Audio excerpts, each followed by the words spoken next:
35% tariffs. That's the new reality for Canadian goods heading south of the border.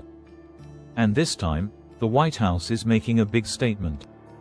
On August 1, 2025, Donald Trump signed an executive order raising tariffs on Canadian exports outside USMCA from 25% to 35%. Reuters and AP confirmed the move. It took effect immediately, sending trade tensions between the two neighbors into overdrive. Prime Minister Mark Carney didn't mince words. He called the decision deeply disappointing, warning that both sides would pay the price. But here's the twist: dairy wasn't even on the latest tariff list. Yet it's still the elephant in the room. Trump has hammered Canada's supply management system for years, calling it an unfair shield for Canadian farmers. What is this system? It's a policy born in the 1970s to stabilize prices and protect small farms from being crushed by massive U.S. agribusiness. Under this system, Canada sets strict quotas. U.S. dairy imports capped at just 3.6% of the Canadian market. Cross that line, and tariffs skyrocket, 241% on milk, nearly 300% on butter. That's not a typo. For American farmers, this looks like a brick wall. But for Canada, it's survival. Thousands of rural jobs depend on it. That's why just weeks before Trump's tariffs, Canada passed Bill C-202, making supply management untouchable in trade negotiations. The result: U.S. dairy exports to Canada have climbed to $877 million a year, far more than Canada sends south. Yet Trump calls the system unfair, and he's doubling down with tariffs. But this fight is no longer about dairy. It's about the auto industry, the beating heart of Michigan, and what happens when tariffs backfire. Trump promised tariffs would bring back jobs. Instead, they're tearing through corporate balance sheets. General Motors reported a $1.1 billion loss in one quarter alone. Stellantis bled $2.3 billion. Ford, another $800 million gone. And these hits aren't stopping.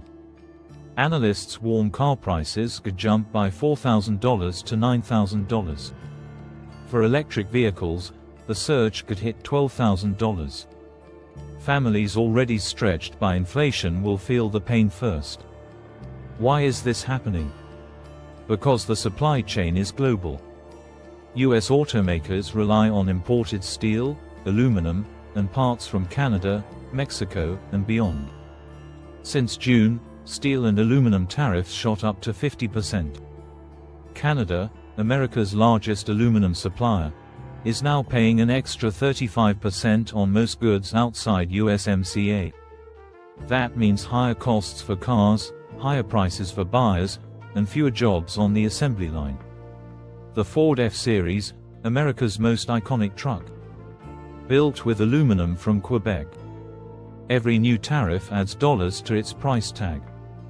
AlixPartners estimates tariffs will dump an extra $18 billion in costs on the auto industry this year.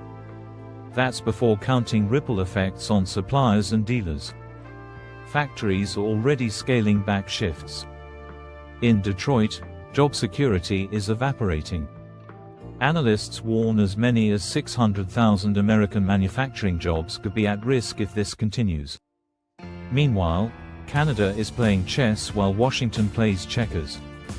They're cutting dependence on the US, signing new trade deals with Europe and Asia, and pouring billions into energy projects that send oil and gas to global markets, not just America. And Canada's counterpunch: tariffs worth nearly $30 billion on US goods. They even halted electricity exports to the US, hitting states like Michigan with high energy costs. Ottawa isn't just retaliating, they're rewiring their economy for long-term resilience. What started as a trade spat is now a full-blown economic shift.